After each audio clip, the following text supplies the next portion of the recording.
네, 그러면 시작하겠습니다. 안녕하세요. 저는 중앙대학교 응용통계학과 임차원 교수라고 하고요.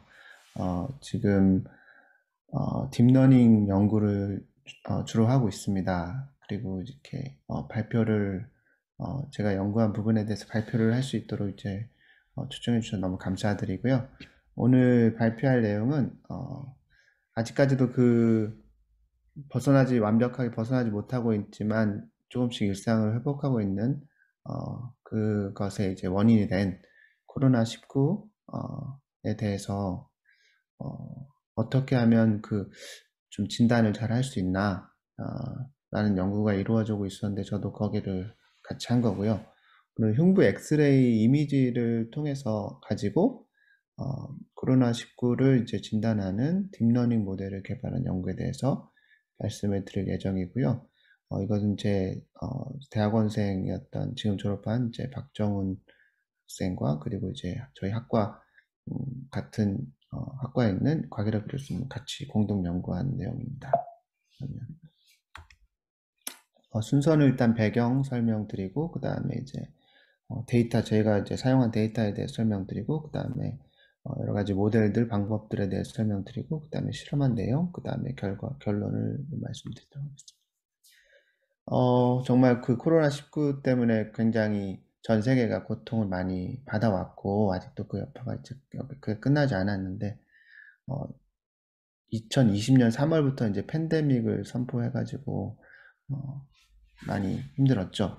그리고 이제 세계적으로 많은 전세가 일어나서 이제 이 질병을 어떻게 하면 우리가 이겨낼 수 있는가에 대해서 많은 이제 연구가 있었고, 그 중에서 이제 여기 RT-PCR이라고 되어 있는 이것이 코로나 바이러스를 진단하는 아주 뭐랄까 표준적인 방법으로 이제 사용되어 왔는데요. 어, 최근에는 뭐 신속 항원 검사라든지 여러 가지 자가진단 키트라든지 있었지만은 이게 이제 저도 2월 달에 코로나19 걸렸어가지고 해봤는데 그리고 저는 2020년에 이제 연구를 나갔다 들어오면서도 또 PCR 검사를 하고 막 그랬어요. 그래서 일단 검사 받는 사람도 굉장히 고통스럽고 그다음에 검사 결과가 나올 때까지 하루 정도 소요되고 그러다 보니까 어, 시간이 많이 소요되는 일이고 그리고 이제 또 어, 여러 가지 좀 이제 검사 결과를 이제 어떻게 이제 우리가 검사를 이제 숙련된 이제 분들께서 많이 하셔가지고 그런 이슈는 별로 없었겠지만 어떻게 검사를 하느냐에 따라서 좀 검사 결과가 잘못될 수도 있기 때문에 그래서 딥러닝 모델을 활용해서 좀 이렇게 빠르고 정확하게 어, 코로나를 진단하는 그런 걸 해보면 좋겠다라고 해서 이제 많이 연구가 되어져 왔습니다. 특별히 이제 어, 엑스레이 이제 데이터를 사용하면은 엑스레이는 금방 누구나 어디서든 지역에 관계없이 거의 모든 병원에 다 구비하고 있는 장비이기 때문에 엑스레이를 이제 흉부 엑스레이 데이터를 통해서 어, 코로나19를 그런 진단하는 그런 연구가 활발히 되었고요. 그런데 이제 문제는 이제 다른 어떤 폐 질환에 비해서 요새는 모르겠지만 제가 연구할 당시에는 이제 공개되어 있는 코로나19에 진단된 엑스레이 이미지가 많이 없었습니다. 그래가지고 그냥 우리가 딥러닝 모델이라는 것이 네, 딥러닝 모델이라는 것이 데이터가 충분할 때 좋은 성능이 나온다는 건 다들 알고 계실 거예요. 그래서 데이터가 충분하지 못한 이런 상황 속에서 딥러닝 모델의 성능을 좋게 하는 것이 쉽지 않은 그런 상황이었는데 그래서 이제 그거에 관련해서 이제 좀 이따 설명드릴 이제 자기 지도 학습 셀프 슈퍼바이즈 러닝이라든지 어텐션 방법들을 활용해서 이제 성능을 높일 수 있는, 성능이 개선할 수 있는 그런 딥러닝 시스템을 이제 제안하는 그런 연구를 했었습니다. 어, 사용된 데이터는 이제 아까 말씀드린 대로 흉부 엑스레이 이미지 데이터고요. 크게 이제 두 가지로 이제 볼 수 있는데 하나는 이제 그냥 일반적인 질병에 관계없이 총 여기 보시면은 총 15개의 클래스가 있다고 나와 있는데 이 NIH의 흉부 엑스레이 데이터가 이제 대용량 데이터가 있거든요. 그게 이제 12만 2천 장 이상의 데이터가 있는 그런 데이터가 있었고, 이 데이터도 우리가 활용했고요. 그 다음에 이제 코로나19 데이터를 포함한 우리가 이제 또 모델을 이제 학습하는 데 활용한 1800장 정도의 데이터가 있었는데, 이거는 이제 클래스를 3개로 이제 나눴습니다. 여기 보시면 이제 정상군, 그 다음에 폐렴, 그 다음에 코로나19로 되어 있는데, 일단은 이제 정상과 폐렴은 이 NIH 데이터에서 이제 가져올 수 있었고요. 코로나19 데이터는 이제 여러 가지 소스에서 이제 저희가 다 직접 가져오는 그런 방식으로 이제 많이 가져왔습니다. 그래서 지금 여기 보시면 대표적으로 네 가지 소스가 있는 걸 보실 수 있고, 그 다음에 이제 저희가 이제 이 연구를 하게 된 어떤 논문, 저희가 공부한 논문인데, 거기에서 이제 이 개수를 607개로 다 맞춰서 해가지고 저희도 좀 그거를 같이 개수를 맞추고 이제 맞추고 비교를 하기 위해서 좀 개수 이렇게 맞췄습니다. 지금 여기 코비드19도 다 합치면은 607개 이미지가 있는 것을 이제 확인하실 수 있습니다. 그래서 바로 이게 그 논문인데요.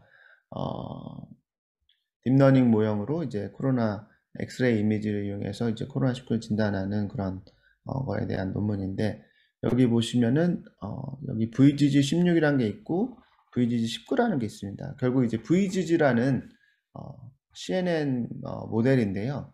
이게 굉장히 많이 사용되는 이제 잘 알려진 CNN 모델입니다. 그리고 이게 이미지넷이라고 하는 굉장히 큰 이제 이미지 데이터베이스가 있거든요. 거기에 이제 굉장히 다양한 이미지들이 있고 다양한 클래스가 있고 그 이미지 데이터베이스를 가지고 이 VGG라는 CNN 모델을 이제 학습을 한 거예요. 그리고 나서 여기서는 그 학습된 모델을 가져다가 트랜스퍼 러닝이라고 해가지고 전위학습이라고 하는데, 전위학습을 한 겁니다. 전위학습은 일종의 그 학습된 모델을 가져왔지만 그 학습이 돼 있으니까 이미 어떤 이미지를 분류할 수 있는 능력이 있는 거잖아요. 그래서 그 능력을 활용해서 지금 여기 또 보시면은 노말과 뉴모니아와 코비드 19으로 되어 있는데, 이거를 분류할 수 있느냐 그런 거 이제 본 거예요. 그래서 근데 이제 파인 튜닝이라는 것 용어도 있는데, 이거는 여기는 지금 엑스레이 이미지고 흉부 엑스레이 이미지고, 그 다음에 이제 정상군, 그리고 폐렴, 그 다음에 코비드 19 이제 이런 식으로 나눠져 있는 흉부 엑스레이 이미지이기 때문에 그 이미지넷이라는 데이터베이스 안에는 엑스레이 이미지는 없거든요. 사실 뭐 고양이, 개, 자동차, 비행기 뭐 이런 것들이 있지. 그래가지고 아무리 그 대용량의 데이터에서를 가지고 학습된 모델이라고 해도 엑스레이 이미지와는 완전히 다른 성격의 이미지를 기반으로 학습이 된 거기 때문에 이 엑스레이 이미지를 잘 분류할 수는 없을 가능성이 높기 때문에 이 소량의 엑스레이 이미지, 상대적으로 이 소량의 엑스레이를 이미지를 가지고 일정 부분을 여기 보면 블락 1, 2, 3, 4, 5 뭐 이렇게 돼 있잖아요. 일정 부분을 이제 다시 학습하는 그런 걸 보고 이제 파인 튜닝이라고 하거든요. 그런 이제 연구를 해서 얼마나 성능이 좋을 것이냐 그런 것입니다. 그 다음에 여기 VG16, VG19라는 것은 이제 딥러닝에서 이제 레이어가 있잖아요. 그 레이어가 총 16개 레이어를 사용하고 19개 레이어를 사용하고 이런 두 가지 베리에이션이라고 보시면 될 것 같습니다. 그래서 이렇게 해서 연구를 했을 때 성능을 이런 식으로 표현한 건데요. 이거는 이제 여기 보시면 actual이라고 있고 여기 predict라고 있는데, 이 세 가지 클래스에 대해서 실제로 코비드-19 이미지 중에서 코비드-19하고 제대로 분류한 것이 93%뭐 이렇게, 그 다음에 코비드-19인데 뉴모니아라고 분류한 것이 3%, 코비드-19인데 뭐 노말이라고 분류한 게 4% 이런 식으로 이렇게 보여주는 그런 화면이고요. 그래서 보시면 93%, 88%, 그다음에 84%뭐 이런 것들을 보실 수 있고, 요거는 이제 다들 잘 아실 것 같은데 ROC 커브입니다. ROC 커브여서 이 AUC를 가지고 또 이제 성능을 이제 보는데 각각의 클래스별로 코비드-19과 뉴모니아 노말의 AUC 값들이 이런 식으로 이 정도의 값을 나온다, 이런 것들을 확인할 수 있었고요. 저희가 이제 연구를 한 다음에 실험을 해서 성능을 비교하는데 뒤에 또 자세히 비교하는 표가 나와서 그때 또 다시 말씀드리도록 하겠습니다. 그래서 제가 앞에서 말씀드렸다시피 이제 이미지 데이터를 가지고 분류하는 그런 이제 모델을 딥러닝 CNN 모델을 우리가 이제 개발했다, 이렇게 간단하게 말씀드릴 수 있을 텐데요. 딥러닝, 딥 뉴럴 네트워크라고 하죠. 인공신경망이라고 이제 할 수 있는데, 딥 뉴럴 네트워크의 한 종류인 이제 컨볼루셔널 뉴럴 네트워크인데요. 이 컨볼루셔널 뉴럴 네트워크 모델은 이미지에서 이제 컨볼루셔널 레이어라는 거를 이제 통과해서 이 로컬한 어떤 피처를 이제 추출할 수 있는 그런 기능이 있습니다. 그래서 이 많은 데이터를 가지고 이제 학습을 하게 되면 그런 피처를 잘 뽑아낼 수 있는 그런 능력을 갖추게 되고, 그렇게 함으로써 이제 나중에 이 이미지들이 뭐 자동차인지 트럭인지 자전거인지 이런 거를 분류할 수 있는 그런 이제 예측력, 분류 능력을 갖게 된다고 볼 수 있는 거죠. 그리고 여기는 이제 개괄적인 이제 이 딥러닝 모델의 구조를 보여주고 있는 건데요. 제가 말씀드렸다시피 어떤 필터라는 걸 적용해 가지고 이게 로컬에서의 컨볼루셔널 연산을 하고 나면은 피처가 뽑혀지고, 그것들이 이제 여기 렐루라는 것은 활성화 함수고, 이제 풀링 레이어라든지 이런 걸 통과해서 이제 디멘전도 축소하고 이제 피처도 이제 다 이제 하고 나면은 결국에는 이제 이렇게 클래시피케이션을 여기서 할 수 있다라는 그런 식으로 되어 있다고 말씀드릴 수 있겠습니다. 그 다음에 이제 이 논문에서, 이 연구에서 저희가 적용하는 것은 셀프 슈퍼바이즈 러닝이라는 방식인데요. 이 딥러닝에서 기본적으로 이제 많은 분들이 알고 계시는 건 이제 슈퍼바이즈 러닝이고요. 그 다음에 이제 언슈퍼바이즈 러닝이라는 것도 있고, 세미 슈퍼바이즈 러닝이라는 것도 있는데, 저희가 이제 적용하는 건 셀프 슈퍼바이즈 러닝입니다. 하나씩 간단하게 좀 말씀을 드리면은, 이 슈퍼바이즈 러닝은 이제 여기 보시면 아시겠지만 이미지로 예를 들면 이미지가 이렇게 있으면 그 이미지에 대해서 이 이미지가 뭔지 라벨이 이렇게 있는 것입니다. 그래가지고 이 이미지, 인풋 이미지와 라벨을 가지고 이제 학습을 하는 거, 딥러닝 모델을 학습을 하는 거죠. 그래가지고 학습이 다 된 다음에는 이 이미지가 어떤 라벨에 속하는지 이런 것들을 이제 클래시피케이션도 할 수 있고 리그레션도 할 수 있고, 이런 것들이 슈퍼바이즈 러닝에 해당합니다. 그래서 인풋 이미지와 라벨이 같이 있어가지고 이제 학습에 활용하는 것이 이제 슈퍼바이즈 러닝이고요. 그다음에 언슈퍼바이즈 러닝은 이제 라벨이 없는 거예요. 간단히 말씀드리면 라벨이 없으면 어떻게 학습을 하느냐? 그래도 학습을 합니다. 그래서 클러스터링 같은 거를 할 수 있어요. 여기 보시면은 지금 개와 고양이의 사진들인데 어떤 이제 패턴들을 학습을 함으로써 패턴이 유사한 것들과 패턴이 다른 것들을 이제 나눌 수 있는 그런 이제 클러스터링을 할 수 있는 그런 모델을 만들어낼 수 있습니다. 그래서 여전히 뭔가를 할 수 있고 태스크를 할 수 있고, 하지만 라벨이 없기 때문에 클래시피케이션은 할 수 없다. 이런 것이 이제 언슈퍼바이즈 러닝에 해당합니다. 그 다음에 세미 슈퍼바이즈 러닝은 섞여 있다고 보시면 돼요. 라벨이 있는 데이터와 라벨이 없는 데이터가 섞여 있어 가지고 라벨이 있는 데이터로 먼저 학습을 좀 한 다음에 라벨이 있는 데이터에서 학습된 결과를 좀 이제 도움을 받아서 라벨이 없는 데이터도 학습이 좀 될 수 있도록 하는 그런 것이 간단하게 말씀드리면 이제 세미 슈퍼바이즈 러닝이라고 볼 수 있고, 이거는 라벨이 있는 데이터도 소량이 있기 때문에 클래시피케이션이나 리그레션 같은 이제 슈퍼바이즈 러닝에서 이제 되어졌던 그런 태스크들도 할 수 있는 그런 방식이라고 볼 수 있습니다. 그다음에 마지막으로 이제 저희가 이제 적용하는 이 셀프 슈퍼바이즈 러닝이라는 방식은 여기 보시면 아시겠지만 라벨이 여전히 없습니다. 라벨이 없는데 이 언슈퍼바이즈 러닝하고의 차이점은 이 데이터 자체로부터 라벨을 만들어낸다는 것이 차이가 있습니다. 라벨을 만들어내서 그 라벨을 가지고 이제 슈퍼바이즈 러닝처럼 이제 학습을 하는 거예요, 모델을. 그리고 난 다음에 이제 우리가 원하는 어떤 태스크에 적용하기 위해서는 이제 또 이제 라벨이 있는 소량의 데이터를 이제 가지고 이 학습된 모델을 거기로 가져가서 그걸 보고 이제 파인 튜닝이라도 하고 다운스트림 태스크라도 하는데 거기다 적용시켜서 파인 튜닝 하고 나면 이제 좋은 성능을 가진 모델을 우리가 만들어낼 수 있다. 클래시피케이션이나 리그레션을 할 수 있는 그런 것이 바로 셀프 슈퍼바이드 러닝입니다. 그래서 이 네 종류 슈퍼바이드 러닝, 언슈퍼바이즈 러닝, 세미 슈퍼바이즈 러닝, 셀프 슈퍼바이즈 러닝으로 이제 나눌 수 있고, 이제 저희가 이제 적용한 방식은 이제 셀프 슈퍼바이즈 러닝이다라고 말씀드렸습니다. 이 대표적인 셀프 슈퍼바이즈 러닝은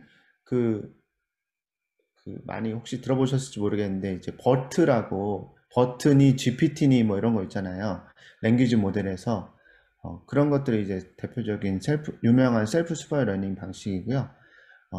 이 이미지 안에서도 이제 셀프 슈퍼바이즈 러닝이 많이 되어 있습니다. 이 셀프 슈퍼바이즈 러닝에서 중요한 것이 아까 라벨을 생성하는 단계가 있다고 말씀드렸잖아요. 라벨을 생성하는 것이 굉장히 중요합니다. 그래서 그 라벨을 생성해서 그 라벨을 가지고 이제 학습을 하는 걸 보고 프리텍스트 태스크라고 하는데요. 이 프리텍스트 태스크를 할 수 있는 라벨을 생성하는 방식이 여러 종류가 있는데 대표적인 것이 리컨스트럭션에 해당하고 그 다음에 이제 커먼 센스 태스크, 오토매틱 라벨 제너레이션 이런 것들인데요. 잠깐씩만 말씀드리면 리컨스트럭션은 이미지에 이제 칼라 이미지가 있으면 이거를 이제 그레이스케일 필터를 적용해서 흑백 사진으로 바꾸는 거예요. 그리고 난 다음에 이 이미지의 칼라를 다시 복원하는 그런 방식으로 학습을 하는 것이 이제 이미지 컬러리제이션이라고 볼 수 있습니다. 그 다음에 이미지 슈퍼 레졸루션은 여기 보시면 아시겠지만 이제 원래 이제 이런 이미지가 있으면 그거의 이미지의 레졸루션을 줄이는 거예요. 작게. 그 다음에 이 줄어든 레졸루션을 인풋으로 넣어가지고 다시 원래 레졸루션을 이제 복구하는 거예요. 그 다음에 원래 레졸루션의 이미지 우리가 알고 있기 때문에 그 두 개를 비교해서 최대한 잘 복구가 될 수 있도록 만드는 것이죠. 그 다음에 이미지 인페인팅이라고 하는 것은 여기 보시면 아시겠지만 이미지의 어떤 랜덤한 부분을 이제 마스킹을 한다고도 볼 수 있는데 없애는 거예요. 그 다음에 이 없앤 이미지를 인풋으로 넣은 다음에 이 없어진 부분을 다시 원래 이미지와 최대한 유사하게 만들어내도록 학습을 하는 것이 이미지 인페인팅이라고 볼 수 있습니다. 이런 식으로 되어 있습니다. 이런 걸 보고 이제 셀프 슈퍼바이즈 러닝에서의 프리텍스트 태스크라고 말씀드릴 수 있고요. 이거는 좀 더 자세히 말씀드리고 싶어서 그림을 크게 가져온 건데 이게 앞에서 이제 직소 퍼즐에 해당한데요.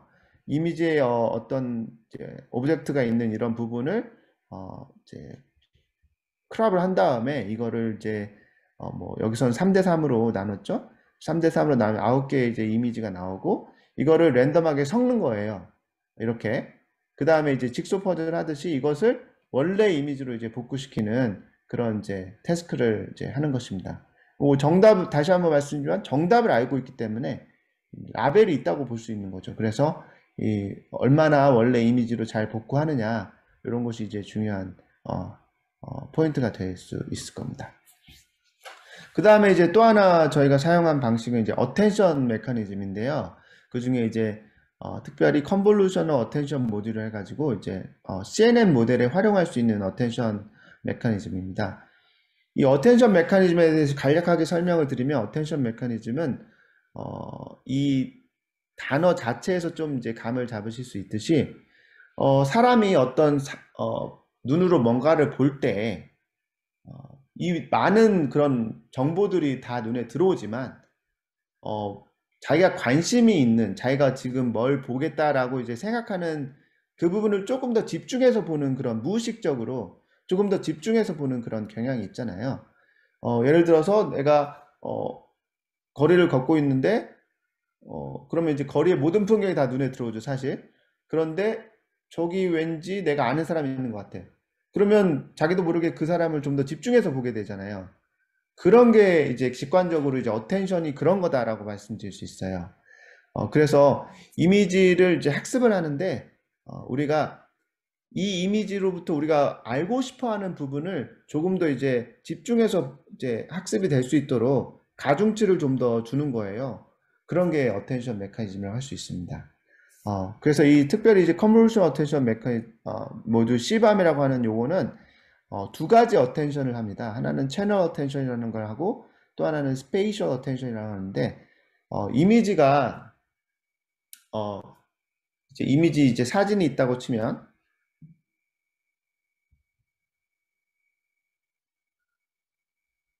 네네네. 그럼요. 네. 맞습니다. 사진으로 네, 노쇠 정도 평가하는 도구들, 네, 맞습니다. 통증 정도도 맞고요. 예. 머신러닝으로 접목이 네, 당연히 가능합니다. 예. 이런 연구를 네, 하면은 정말 좋을 것 같습니다. 저도. 네. 아, 그래서 이제 이미지가 이렇게 있으면 가로, 세로 이렇게 있잖아요. 사각형으로 주로 이미지가 있으니까. 그런데 이제 이 딥러닝, 머신러닝에서는 그 외에도 이제 뎁스라고 그래가지고 채널이라는 게 있어요. 그거는 이제 말하자면은 어, 칼라 이미지를 우리가 주로 보잖아요. 그러면 이제 칼라의 삼원색 아시죠? 삼원색. 어, 빨강, 파랑, 녹색 뭐 그런 거. 그죠? RGB. 네, 그걸로 이제 어, 그, 그 채널을 가지고 있는 거거든요. 그래서 RGB에서의 이 빨간색에서의 어떤 픽셀들이 있고, 그 다음에 초록색에서의 픽셀들이 있고, 파란색에서의 픽셀들이 있는 거예요. 그래서 그게 합쳐져 가지고 칼라 이미지가 만들어지는 거거든요. 다양한 색깔에. 그래서 그런 걸 보고 이제 뎁스라고도 하고 채널이라고도 합니다. 그 다음에 이미지를 이제 CNN에 적용시킬 때 이제 뭐랄까 필터라는 걸 적용하는데 커널이라고도 하고 그거를 이제 가지고 어느 피처를 뽑아내는 거거든요. 근데 그 필터를 한 가지만 쓰지 않고 굉장히 다양한 필터를 이제 적용을 할 수 있는 거예요. 그러면 이제 그거를 다 적용하면 이제 피처 맵이 이제 이렇게 나오는 건데 거기에도 채널이 있는 거죠. 그 채널 부분만 뽑아내 가지고 그 채널 부분에서 우리가 어느 쪽에 더 가중치를 줘야 되는가, 어텐션을 줘야 하는가 이런 걸 계산하는 부분이 이제 채널 어텐션을 볼 수 있습니다. 그 다음에 이제 스페셜 어텐션은 좀 더 간단한데 이 전체 부분에서 정말 우리가 어느 부분을 더 집중을 할 것이냐를 이제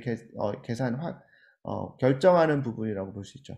그래서 이 두 가지가 합쳐져서 최종적으로 이제 어텐션을 하게 되는 그런 것이 바로 C밤, 컨볼루셔널 블락 어텐션 모듈이라고 볼 수 있습니다.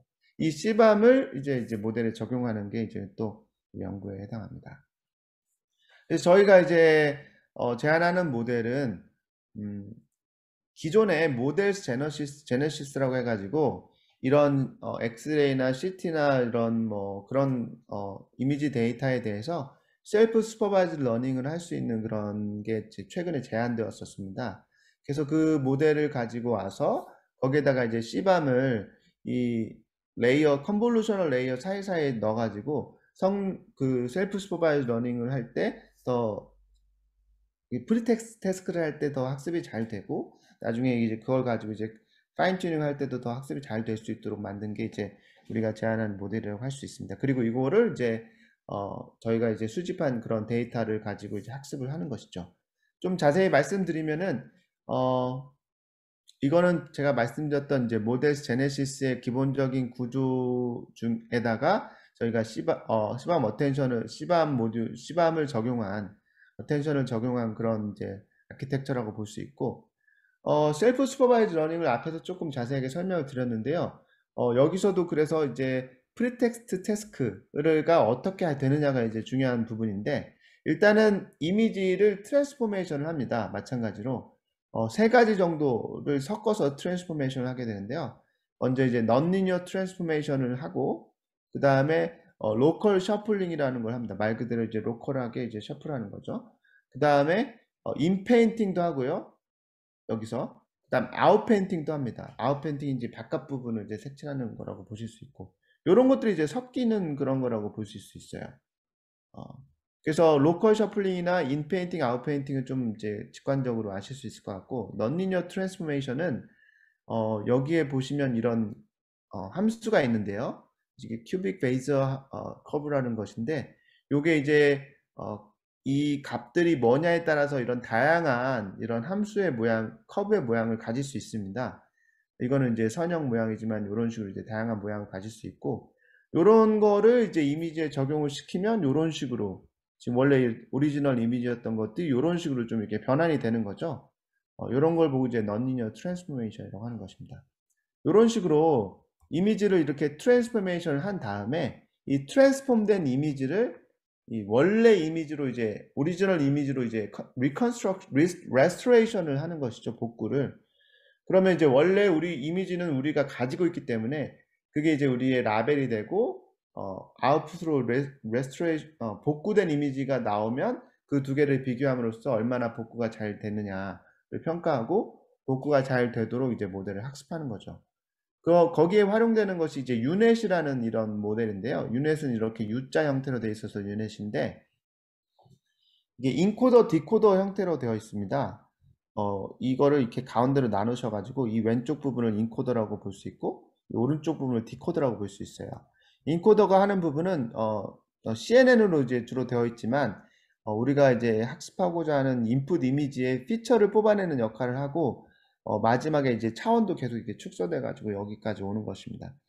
여기까지 나온 거를 이제 주로 이제 컨텍스트 벡터라고 하는데, 여기서 되고요. 그 다음에 디코더 부분이 하는 역할은 그거를 이제 다시 이제 업샘플링 컨볼루셔널 레이어를 통과시킴으로써 디멘전을 원래 디멘전으로 이제 복구시키는 거예요. 올리는 거예요, 쭉쭉. 그러면서 이제 계속 이제 학습을 이 가중치들이 다 있어가지고 그 가중치들을 학습함으로써 원래 이미지로 복구가 되는데 우리가 라벨이 가지고 있는 타겟 값과 이제 똑같이 최대한 똑같아지도록 이제 복구하는 것이 이제 복구되도록 이제 가중치를 학습하는 것이죠. 그런 것이 이제 유넷 모델이라고 할 수 있습니다. 그래서 여기 보시면 이제 인코더, 디코더라고 나와 있는 부분이 이제 그 유넷 구조라고 보실 수 있고, 여기에 컨볼루셔널 레이어 사이사이에 이제 CBAM을 적용시켰다라고 보실 수 있고, 이 앞부분이 이제 이미지를 트랜스포메이션 한 부분이라고 볼 수 있고, 이 트랜스폼된 이미지를 인풋으로 넣어가지고 여기서 이미지를 복구를 한 다음에 원래 이미지, 여기 오리지널 이미지와 비교를 함으로써 그 차이가 최대한 작아지도록 학습을 하는 것입니다.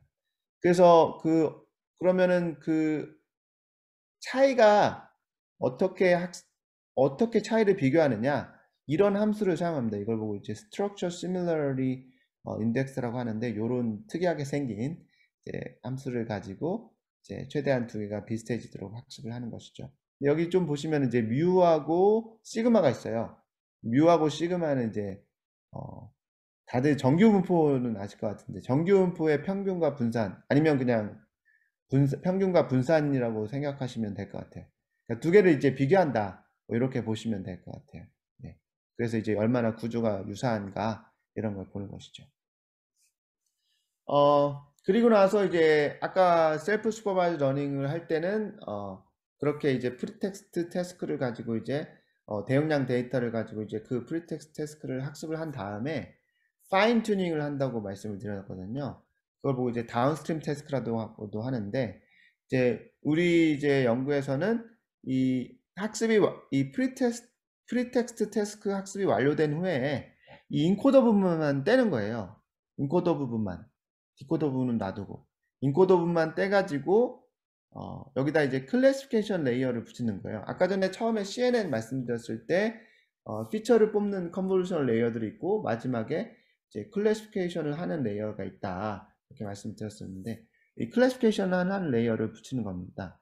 여기서도 이제 여기 말씀드렸듯이 4개의 컨볼루셔널 레이어와 맥스 플링 레이어, 글로벌 에버리지 플링 레이어, 그 다음에 풀리 커넥트 레이어를 이렇게 몇 개 붙여가지고 이제 최종적으로 이제 이 3개의 클래스를 잘 분류를 할 수 있도록 이제 이 코비드 19 데이터가 같이 있는 아까 1800개 이미지 있잖아요. 그걸 가지고 이 모델을 이제 학습하는 거죠. 이 부분을. 네. 이것이 이제 다운스트림 태스크라고 말씀드릴 수 있겠습니다. 그래서 그러면 이제 이런 것들을 이제 데이터를 가지고 이제 학습도 하고 실험도 하고 그래야 되는데 어떻게 했느냐? 그 셀프 슈퍼바이즈 러닝에서 프리텍스트 태스크를 이제 하기 위해서 이제 모델을 학습하는 거 보고 이제 프리트레이닝이라고 합니다. 프리트레이닝, 사전 학습이라고 하는데, 이 사전 학습에는 아까 말씀드렸던 NIH의 체스트 엑스레이 데이터셋 12만 2천 개의 이미지로 되어 있는 체스트 엑스레이 데이터셋을 사용해서 학습을 합니다. 그런데 이거 아까 15개 클래스 있었다고 말씀드렸는데 그 클래스를 활용하는 것이 아니고 아까 말씀드린 것처럼 이미지를 트랜스포메이션 한 다음에 그걸 레스토레이션 하는 그런 방식으로 이제 학습을 하는 것이죠. 그리고 이제 SCM 인덱스를 가지고 이제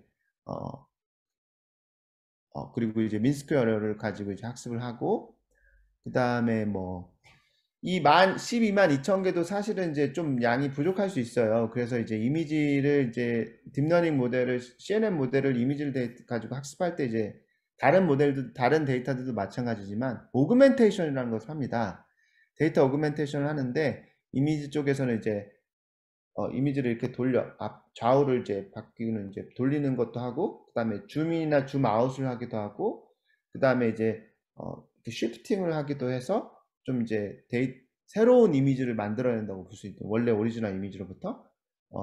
그래가지고, 이미지의 양을 늘리는 그런 방식을 이제, 오그멘테이션이라고 하는데요. 데이터의 양을 늘리는. 그런 방식을 적용을 했고, 그 다음에 이 모델을 학습하기 위해서 가중치 학습하는 이제 옵티마이저가 필요한데, 그거는 이제 많이 사용되는 아담이라는 걸 했고, 뭐, 러닝 레이트라는 것도 있고, 배치 사이즈도 있고, 뭐 그런 게 있는데요. 이런 값들을 다 이제 원래 이 이미지 데이터를 이제 트레이닝 셋과 밸리데이션 셋으로 나눠 가지고 이제 밸리데이션 셋을 가지고 요런 값들 이런 걸 보고 이제 하이퍼 파라미터라고 하는데 이 하이퍼 파라미터의 값이 여러 개가 될 수 있는데 그 중에 뭐가 제일 좋은 값이냐를 이제 판단하는 그런 과정도 했고요. 그랬습니다. 그래서 이제 프리트레인이 되고 나면 이 프리트레인 된 모델을 가지고 와서 아까 말씀드렸던 것처럼 이제 인코더 부분을 뗀 다음에 클래시피케이션 레이어를 붙인 다음에 코비드 19 이미지가 같이 들어있는 1821개의 이미지를 가지고 이제 학습을 다시 하는 거예요. 그걸 보고 이제 다운스트림 태스크라고 하는데 거기서는 이제 학습이 얼마나 잘 되는지 평가하기 위해서 accuracy, sensitivity, specificity, reference score, AUC 값들을 활용했고 이런 위에서와 비슷하게 아담 옵티마이저라든지 뭐 러닝 레이트, 배치 사이즈 이런 것들도 마찬가지로 이제 밸리데이션 셋을 나눠 가지고 그 밸리데이션 셋으로 이 하이퍼 파라미터의 값을 이제 결정하는 튜닝을 하는 그런 과정을 또 거쳤습니다. 그리고 이제 이밸리에이션 매트릭을 이제 조금 더 설명을 드리면은 이제 accuracy라고 하는 것은 주로 이제 네거티브 케이스가 있고 파지티브 케이스가 있다. 이제 여기 이제 우리 같은 경우는 이제 노말이 있고 뉴모니아가 있고 코비드 19이 있으면 그 전체에 대해서 우리가 얼마나 잘 맞췄느냐. 예. 그것이 액큐러시가 되겠고요. 센서티비티는 이제 우리가 관심 있는 거, 파지티브로 생각하는 거. 코비드 19이면 코비드 19 뭐 이런 식으로. 그럼 이제 코비드 19과 코비드 19이 아닌 것. 이렇게 파지티브와 네거티브를 나눌 수 있잖아요. 그러면 센서티비티는 파지티브 전체 중에서 우리가 진짜로 파지티브라고 잘 예측한 게 얼만큼이냐. 그게 센서티비티고요. 스페시피시티는 이제 네거티브 중에서 우리가 잘 네거티브라고 예측한 게 얼만큼이냐 분류한 게 그리고 F1 스코어는 이제 센서티비티와 스페시피시티의 이제 뭐 조합 평균이다 이렇게 해가지고 두 개의 밸런스를 맞추는 그런 값이라고 말씀드릴 수 있겠습니다. 자, 결과를 이제 보여드리면요. 요거는 이제 프리트레이닝을 한 결과예요. 셀프 스파이 러닝 적용해가지고 그래서 보시면은 이제 왼쪽이 오리지널이고 오른쪽이 이제 복구된 결과입니다. 트랜스포메이션을 한 다음에 레스토레이션을 한다고 말씀드렸잖아요.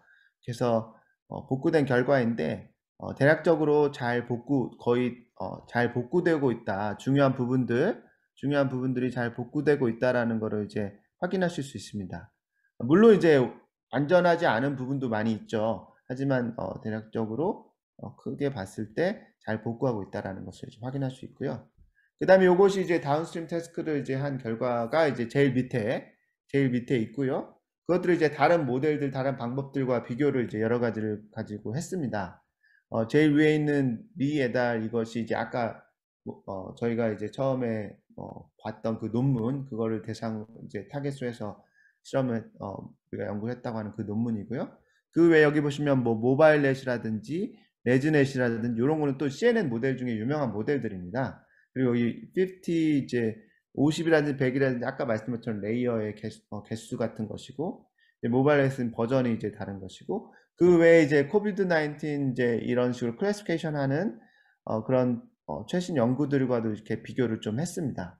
그래서 보시면은 이 여기는 이제 클래스 노말과 뉴모니아와 그다음에 이제 코비드-19인데요. 저희가 이제 전체적으로 에버리지 스코어도 제일 높고 그다음에 이제 F1 스코어를 먼저 보시면 F1 스코어도 이제 많은 부분에서 제일 높고, 그다음에 AUC를 봤을 때도 이제 많이 이제 노말인 거는 여기 보시면은 0.981이 있는데 저희는 0.98이었죠. 제일 좋지는 않지만 거의 유사하게, 그리고 나머지 제일 좋게 이렇게 나오고, 그 다음에 센서티버티와 스페시피서티는 이제 노말인 거가 제일 좋지만 나머지도 보시면은 여기는 이제 다른 부분들도 있긴 있어요. 저희보다 좀 더 좋은 그런 부분들도 있는데, 코비드-19 부분 보시면 이제 0.996, 0.99여가지고 꽤 좋은 상당히 좋은 성능이 있고, 그 다음에 accuracy도 저희가 굉장히 좋은 성능을 보였다라는 거를 이제 확인할 수 있습니다. 그 다음에 이거는 아까 보여드렸던 이 컨퓨전 매트릭스와 ROC 커브인데요. 저희가 0.97, 0.98 요렇게 나오고, 이제 여기 1에 가까울수록 커브가 요렇게 될수록 굉장히 좋은 건데, 보시면 아시겠지만 AUC 값이 0.9977, 0.999, 0.999 이렇게 나와가지고 굉장히 좋은 성능을 달성했다라고 이제 말씀드릴 수 있겠습니다. 그리고 이제 저희가 인공지능 이제 이런 딥러닝이 블랙박스라고 해가지고 결과 잘 나오는 것 같은데 왜 이렇게 결과 나오는지 모르겠다, 설명이 안 된다, 이런 말이, 그런 이슈가 있었거든요. 그래서 그거를 이제 좀 그런 이슈를 해결하기 위해서 설명 가능한 인공지능 그런 것들도 있었고, 그런 어떤 기법들이 나왔었습니다. 그 중에 하나가 이제 스코어캠이라는 건데요. 이 스코어캠이라는 것은 이 우리가 이 모델을 이제 이 이미지를 이제 분류하는 데 있어서 이 이미지의 여러 부분 중에서 어떤 부분에 더 초점이 맞춰져 가지고 그거를 이제 바탕으로 분류를 했느냐, 요런 거를 이제 눈으로 볼 수 있는 그런 볼 수 있게 해주는 그런 방법입니다. 스코어캠을 이제 가지고 봤을 때 여기는 이제 제대로 분류한 아이들인데 여기 보시면 요런 부분들이 이렇게 빨갛게 되어 있는 부분들, 요런 부분들을 이제 바탕으로 기준으로 해서 이제 분류를 했구나, 요런 거를 이제 확인하실 수 있습니다. 네. 그래서 요런 부분들은 이제 의사 선생님이라든지 요런 이제 진단하시는 분들이 요런 거를 이제 보시면은 이제 참고하실 수 있다, 이런 거고요. 그 다음에 분류가 잘 안 되는 부분들도 보시면은 여기 보시면 요런 것들이 이렇게 좀 이렇게 활성화가 되어 있는 부분들을 보실 수 있고요. 그 다음에 여기 요런 부분들이 활성화돼서 요런 것 때문에 좀 분류가 잘 안 되지 않았나. 그러니까 요런 것 때문에 노말인데 코비드로 분류하고, 요런 것 때문에 노말인데 뉴모니아라고 분류하는 그런 것들을 이제 보실 수 있는 겁니다.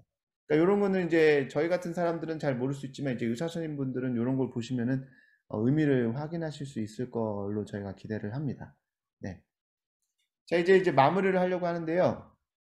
그래서 저희가 이제 코비드-19을 이제 흉부 엑스레이 이미지를 가지고 이제 잘 분류할 수 있는 그런 딥러닝 모델을 이제 제안을 한 거고요. 그 다음에 거기에 이제 셀프 슈퍼바이즈 러닝이라든지 이제 어텐션 메커니즘 같은 거를 적용을 해서 더 성능이 좋아질 수 있도록 이제 한 부분이 있고, 그 다음에 실험을 많이 해서 우리가 제안하는 모델이 성능이 굉장히 좋았다라는 것도 확인을 했고요. 그 다음에 스코어캠이라는 걸 통해서 어떤 부분 때문에 분류가 잘 되고 못 되는지를 확인할 수 있었다라는 거를 이제 저희가 연구해서 했습니다. 그리고 앞으로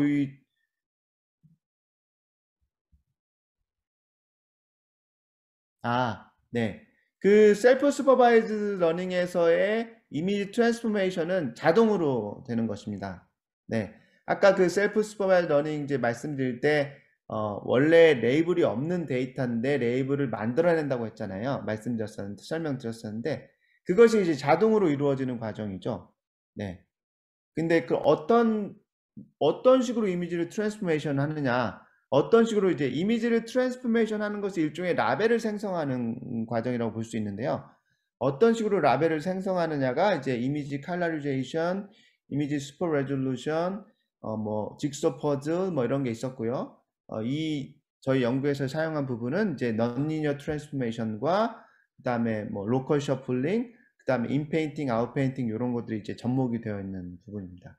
이걸 사람이 하나하나 하는 게 아니고, 사람이 하나하나 그렇게 하면은 그게 이제 셀프 슈퍼바이즈 러닝이 아니고 슈퍼바이즈 러닝이 되겠죠. 네, 그게 아니고 이제 자동으로 이렇게 변환을 해서 레이블을 생성하는 부분이 이제 셀프 슈퍼바이즈 러닝이 되겠습니다.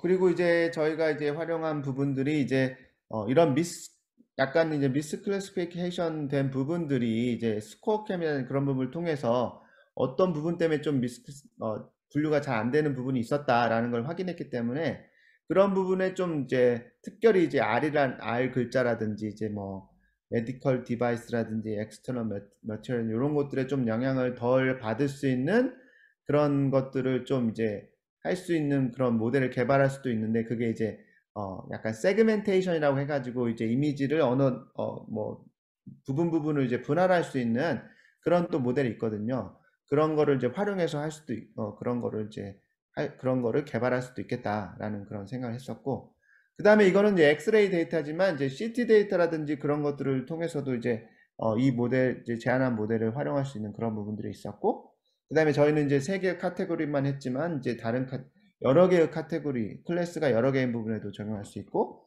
그 다음에 이런 흉부 엑스레이 말고도 이제 다른 부분, 신체의 다른 부분이라든지 그런 부분에도 당연히 이런 이제 모델을 다 적용할 수 있는 그런 부분들에 대해서 앞으로 연구가 될 수 있는 그런 연구였다, 그런 모델이었다, 이렇게 말씀드릴 수 있겠습니다.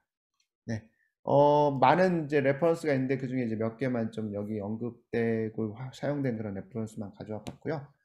이상으로 발표를 마치도록 하겠습니다. 네, 들어주셔서 감사합니다.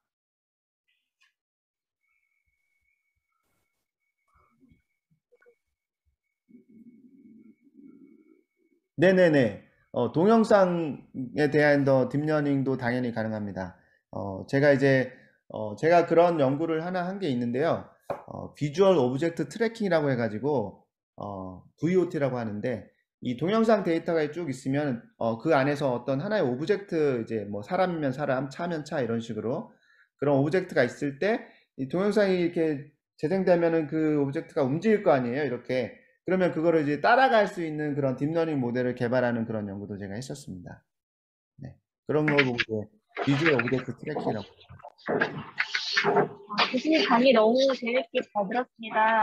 네네. 지금 동영상 말씀 주시니까 좀 궁금한 게, 저희가 요새 이제 신종단계들 관련해가지고 네. 유튜브에서 네. 편법으로 이제 뭐 신종단계들 광고를 한다든지 이런 것들이 굉장히 많이 이루어지고 있는데, 네. 유튜브 영상에서 그 담배 모양을 이렇게 디텍해낼 수 있는 이런 딥러닝 모델도 개발이 가능할까요? 네, 물론 가능합니다. 네. 아, 그러면은 예를 들어서 그 신종 담배 모양만 명확하게 이제 학습 자료로 준비가 되면 이제 그 유튜브 영상 중에 그런 신종 담배들이 나왔던 영상의 수가 얼마나 되는지를 구분해낼 수 있게 될 것 같아서 너무 좋을 것 같아가지고요. 네네네. 네, 네. 그리고 아까 버튼 모델도 말씀을 주셨는데, 네. 이 버트 지금 저도 열심히 공부하고 있는데 너무 어렵더라고요. 네. 네, 그 트랜스퍼 러닝 쪽 공부하고 싶은데, 혹시 뭐 교수님 강의하시는 거 있으면 참관 같은 거 해도 될까요? 제가 버튼은 강의하진 않는데요. 강의는 이제 네, 학부 강의를 주로 하고 있고, 네, 학부에서는 이제 입문 개론 강의를 하나 하고 있고, 이제 이미지 처리 데이터에 대한 딥러닝 모델하고 텍스트 데이터에 대한 딥러닝 모델 강의를 이제 2학기에 할 거거든요. 올해는 아, 이미지, 네, 내년에는 텍스트, 이렇게 뭐 그런 강의가 아, 이제 열릴 건데, 이제 그때 뭐 강의 들으셔도 되고, 그다음에 이제 대학원 강의 중에서 이제 저희 학과에 또 이제 딥러닝 연구하는 다른 교수님인데, 그분이 또 딥러닝 강의를 하세요. 그러면 이제 네. 청강하고 싶으면 제가 말씀을 이제 드려서 이제 그분 강의도 청강하실 수 있고, 당연히 청강하실 수 있습니다. 아, 감사합니다, 교수님. 네네. 온라인인가요, 오프라인인가요? 아, 이제 대부분 다 오프라인으로 되고 있습니다. 그래서 저는 당연히 아, 다 네. 오프라인이고요. 네, 그렇습니다. 알겠습니다. 감사합니다. 네. 데이터 사이즈에 대해서 질문을 주셨는데요. 딥러닝이라는 것이 데이터 사이즈가 클수록 좋은 거예요. 네. 크면 클수록 복잡하고 이제 큰 모델을 적용할 수 있고, 데이터 사이즈가 적으면 간단한 딥러닝 모델밖에 적용할 수가 없는 거죠. 그런 좀 한계점이 있고, 근데 이제 그런 한계점을 극복하기 위해서 이제 날리지 디스틸레이션이라고 해가지고 지식 증류 기법 같은 것도 있어요. 그러면 이제 그거는 큰 모델로 이제 학습을 되어 있는 걸 가지고 와서 그걸 이제 크기가 작은 모델에 좀 이제 그 학습된 부분 중에서 어떤 좀 유용한 부분을 이제 전달을 해가지고 이 크기가 작은 모델도 학습이 잘 될 수 있도록 하는 그런 거를 적용하면 좀 이제 어, 데이터 사이즈가 적은 부분에 대해서도 약간 성능이 좋아질 수 있도록 만들 수도 있습니다. 아, 예, 교수님 혹시 저 의과대학 박광열입니다. 아, 예, 네, 예, 잘 안녕하세요. 들었습니다. 예, 네네. 그, 사실 근데 물론 이제 많으면 많을수록 좋긴 한데 네네. CT는 사실 이제 그 정도 데이터를 모으기는 뭐 거의 실질적으로는 불가능할 것 같거든요. 그래서 네네네. 좀 더 이게 아까 이제 제가 사실 이제 아까 셀프 슈퍼바이즈드 개념이 사실 잘 이해는 안 갔는데 네네. 이게 그러니까는 이제 레이블링을 아예 할 필요가 없다는 뜻인가요? 네, 그러니까는 맞습니다. 그게 굉장히 예, 핵심적이고 굉장히 유니크한 그런 부분이죠. 셀프 예. 스포 러닝에. 근데 레이블링이 필요 예, 없어요. 예. 근데 레이블링이 사실 잘 이해가 안 가는데 그냥 네네. 그러면 이제 이 메커니즘은 그냥 클래시피케이션만 하는 거군요. 레이블링을 아, 예, 클래시피케이션도 할 수 있고, 세그멘테이션도 할 수 있고, 리그레션도 다 할 수 있습니다. 예, 그거는 이제 프리텍스트 태스크를 뭘로 정하느냐에 따라서 음, 다양하게 할 수 있고요. 음, 그 다음에 이제, 이게 일단은 대용량의 언레이블드 데이터를 가지고 이제 모델을 이제 프리트레이닝을 먼저 한 다음에 소량의 레이블이 되어 있는 데이터를 가지고 다운스트림 태스크라는 걸 하는 것입니다. 음. 두 단계라고 보시면 예, 돼요. 예. 예. 아, 이제 제가 프리트레이닝과 다운스트림 태스크. 아, 예, 제가 그리고 이제 중간에 들어와서 아마 그 정도부터 들어갔고 제가 앞에 부분을 못 들었습니다. 아, 그러니까 처음에 이제 대용량 데이터를 가지고서 어느 정도 이제 그걸 갖다 트레이닝을 시킨 다음에 나중에 일종의 어떻게 보면 레이블된 데이터를 가지고서 다운스트림 쪽으로 해서 트레이닝을 한다는 말씀. 네네. 예, 예, 그런데 이제 그 대용량 데이터를 가지고 학습을 할 때 이제 레이블이 필요 없는 것이고, 예. 하지만 언스퍼바이즈 러닝을 하는 것이 아니고, 이렇게 뭐 클러스터 러닝이라든지 그런 언스퍼바이즈 러닝을 하는 것이 아니고, 그 데이터를 가지고 자동으로 레이블을 생성한 다음에 예, 예, 그 레이블을 가지고 슈퍼바이즈 러닝을 하고, 그 다음에 이제 학습이 완료된 다음에, 근데 이제 그거는 이제 우리가 원하는 레이블이 아니잖아요. 예, 예, 그러니까 우리가 원하는 레이블이 있는 소량의 데이터를 가지고 다시 한번 학습을 하는 거예요. 예, 예, 예. 그것이 이제 셀프 슈퍼바이즈 러닝입니다. 아, 아, 그 다음에 이제 CT 데이터 말씀하셨는데 제가 그 폐암을 진단하는 CT 데이터로 폐암 진단하는 연구도 하고 있거든요. 예. 네, 한 몇 개 정도 CT 가지고서 네. 그래서 제가 그거를 지금 이제 확인을 하려고 하는데요. 잠시만요. 음,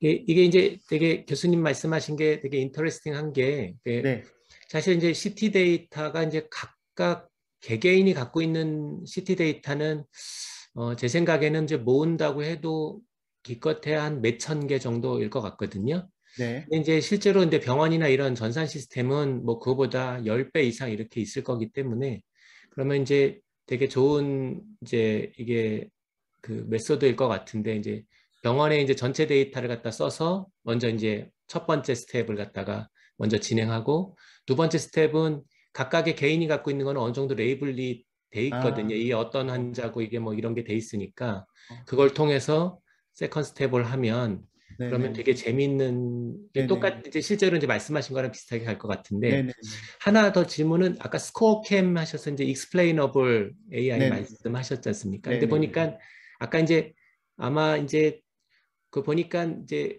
그 보여주신 것 중에 보면 이제 R이라고 돼 있는 부분 뭐 네, 요것 맞습니다. 때문에 뭐 이렇게 되는데 네네. 그 이제 사실 근데 체스트 엑스레이에서 R이면은 이렇게 레프트 라이트를 아, 그쵸, 그쵸. 얘기하는 거거든요. 그러니까는 제일 오른쪽 그림에 거기 빨갛게 돼 있는 데가 네네.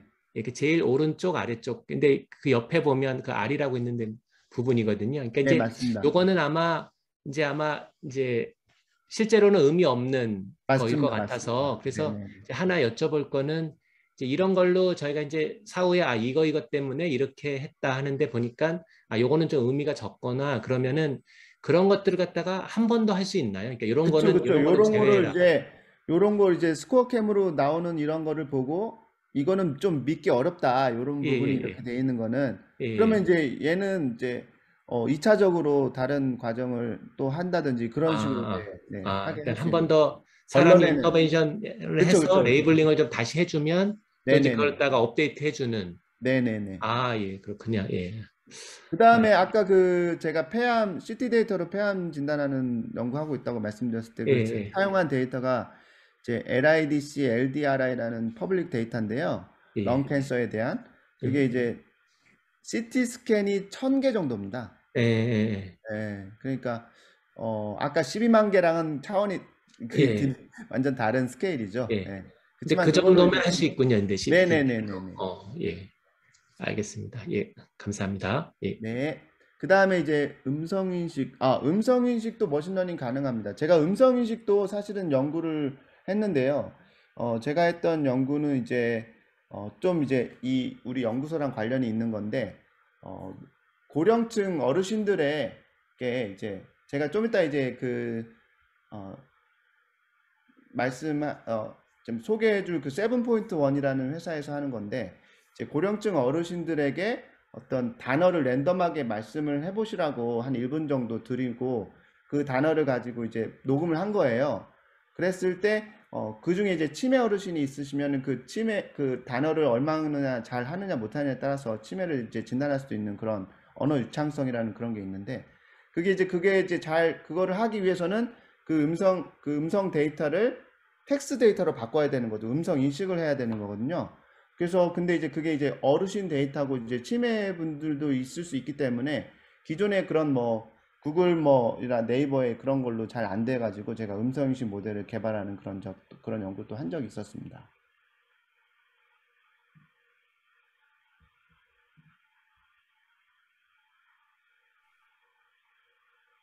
네, 교수님, 좋은 강의 감사드립니다. 혹시, 오늘 다른 이제, 제가 알기로 카이스트 대학교에서도 몇 분 이제 이 주제에 관심이 있어서 들어오신 걸로 알고 있는데, 강의 들으면서 궁금하시거나 아니면 뭐 의견이나 여러 가지 느낀 점들, 네, 있으신 분들 자유롭게 말씀해 주시면 감사하겠습니다.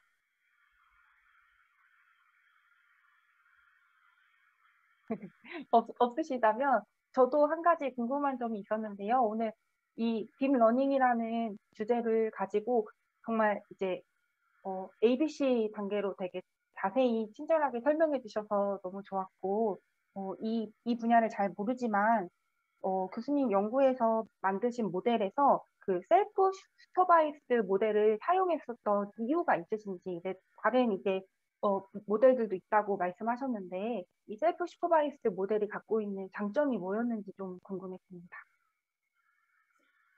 그 슈퍼바이즈 러닝과 셀프 슈퍼바이즈 러닝의 핵심적인 차이는요.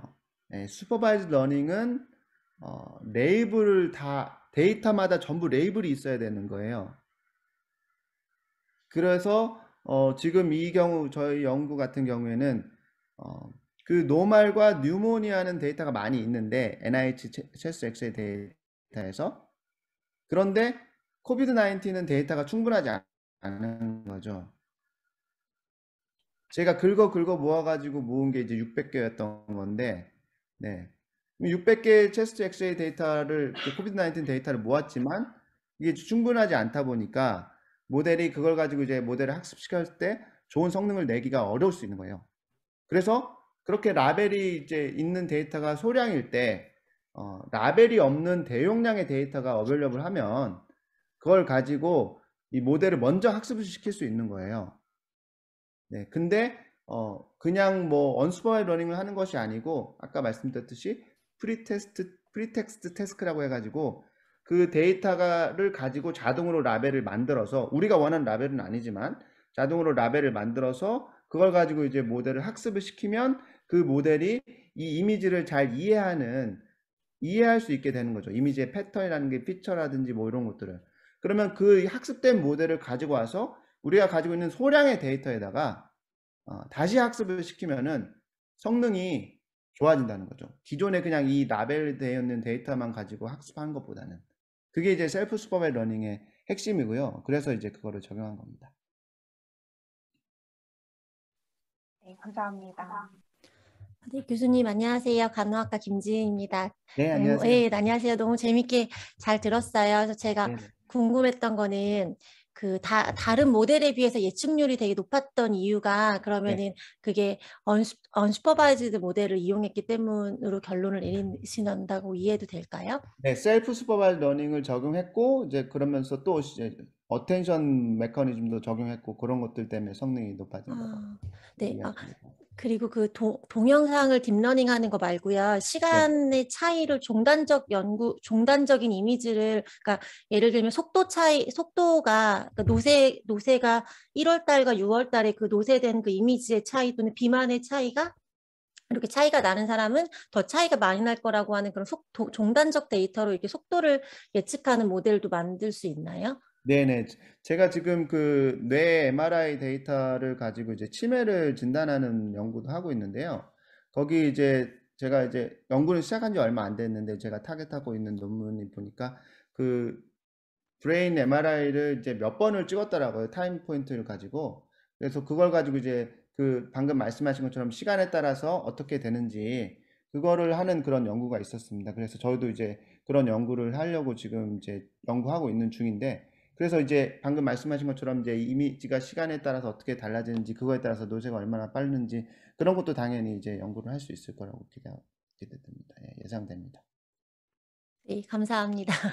네. 저는 되게 옛날이잖아요. 지난 15년, 20년 전에 했던 그런 디시전 트리 모델 이런 것만 해봐가지고 정말 너무 올드한 거 그런 거 해봐서 너무 재밌게 잘 들었었고요. 또 한 10년 전에 아이폰 처음 나왔을 때 욕창 사진을 찍고 어떤 드레싱을 주면 좋을지 바로 이렇게 사진을 가지고 한 알고리즘을 개발하는 특허를 획득하는 연구로 들어갔던 적이 네. 있었거든요. 특허를 출원했던 적이 있었는데 그래서 그거 보면서도 되게 그때 생각나고 되게 그때도 그 레드 그린 블루 그걸로 되게 이렇게 했었었거든요. 되게 오래된 네네. 거지만 그때 생각이 많이 났어요. 아, 네. 감사합니다. 네. 감사합니다. 네. 오늘 잠시 하겠습니다. 네, 저희 지역돌봄과 건강형평성 연구소 다음 세미나는 한국건강형평성학회와 공동으로 주관할 예정이고요. 5월 24일 화요일 오후 5시에 독일 디셀도르프 대학교의 인사 바커스 교수님께서 강의해 주실 예정입니다. 네, 그리고 저희 연구소 이제 유튜브 채널이 있습니다. 그래서 오늘 강의 영상도 곧 유튜브 채널에 업로드될 예정이고요. 저희 상반기 세미나 영상 모두 업로드될 예정이니까 다시 보기 원하시면은 방문 부탁드립니다. 네, 감사합니다. 오늘 귀한 발표해주신 임창원 교수님 그리고 세븐포인트원의 이년준 대표님 감사드리고요. 참석해주신 모든 분들 감사드립니다. 이상으로 세미나 마치겠습니다.